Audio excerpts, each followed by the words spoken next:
Alright, everyone says property is the safest investment, right? You buy a flat, rent it out, and let time do the magic. But what if there is an alternative?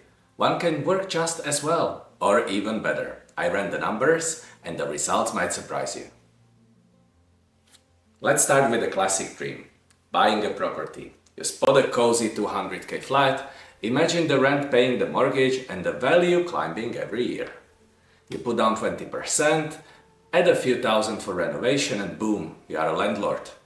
Then, as always, reality sets in. Mortgages, taxes, maintenance, tenant problems. On paper, it sounds super safe. In practice, you are still feeding it with money, around 4k every year, just to keep things running.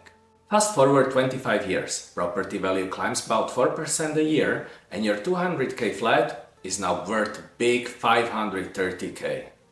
The mortgage? Gone. Paid off. But you also poured in about 74k in extra cash over the years. So your net gain? 460k in equity. Not bad. You are still sitting on a real bricks and mortar wealth. Now imagine you skip the property altogether. You take the same 20% or 55k and invest it into a global ETF in year one. Something super boring and diversified.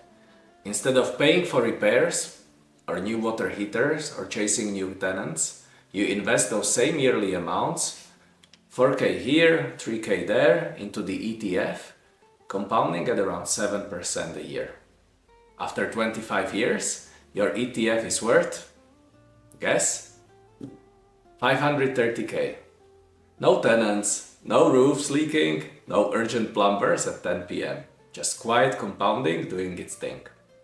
So, you tell me, which one is better? The property gives you something tangible. You can touch it, brag about it, maybe even live in it. The ETF gives you flexibility, no stress, and surprisingly more money. If you were being honest, property still feels emotionally much safer for most people. But mathematically, ETF wins. Wins about 65 to 70k, and a whole lot of headaches avoided. Here is my honest take. It doesn't have to be either or.